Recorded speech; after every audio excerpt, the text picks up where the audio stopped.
Once upon a time, in the faraway kingdom of Lunevale, moonlight glowed brighter than day. The skies shimmered with silver enchantment, cast long ago by the moon's spirit herself.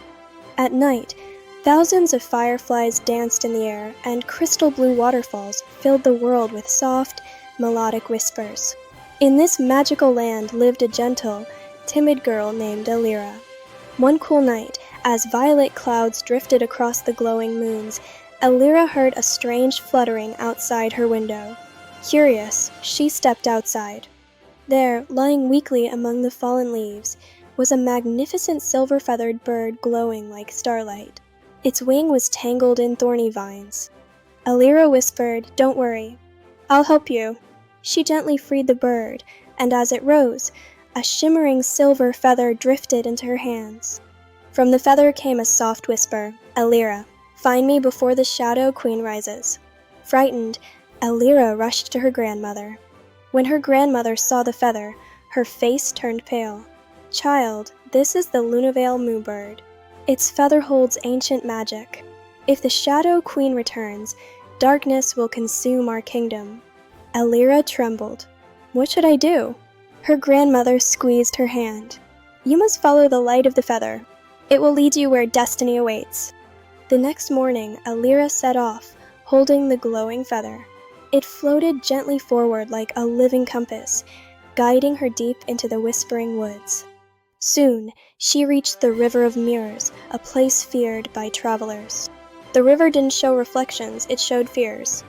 When Elira stepped near the surface, a voice echoed from the water. "You are too weak, too small for this journey." She saw her reflection trembling with doubt. But she pressed a hand to her chest and whispered, "I may be afraid, but I won't turn back." At once the river shimmered and parted, allowing her safely across.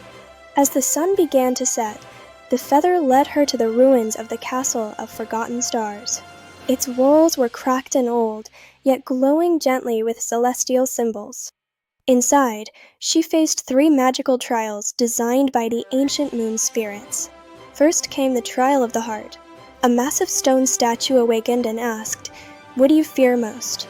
Elira replied honestly, "Failing the ones I love." The statue bowed, granting her passage. Next was the trial of shadows.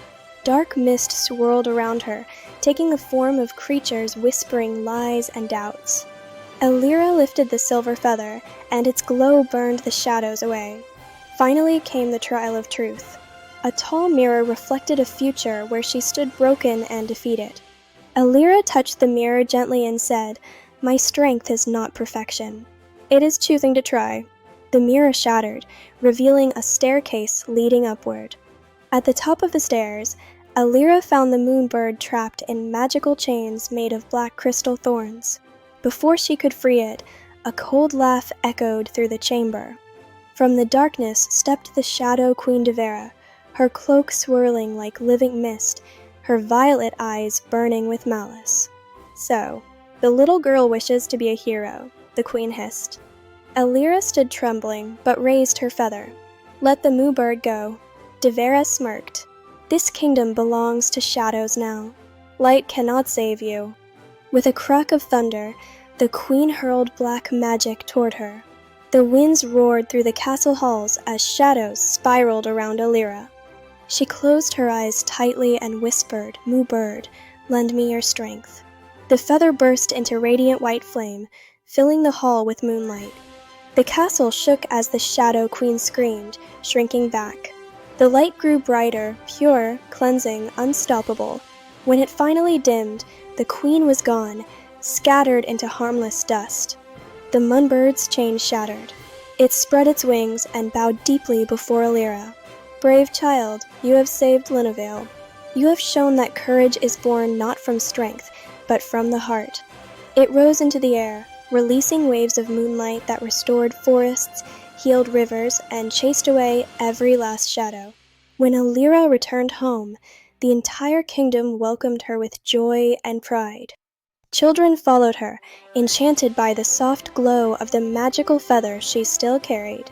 Even the Queen of Lunevale bowed to her, saying, "Elira, from this day forward, you are the moon's keeper, the protector of our land." Elira smiled with quiet pride. She had begun her journey full of fear and doubt, but she returned as a symbol of hope and courage. And every night, high above Lunevale, the Moonbird soared across the glowing sky, watching over the girl whose bravery restored the light. The story ends, but the legend of Elira, the moon's keeper, lives forever.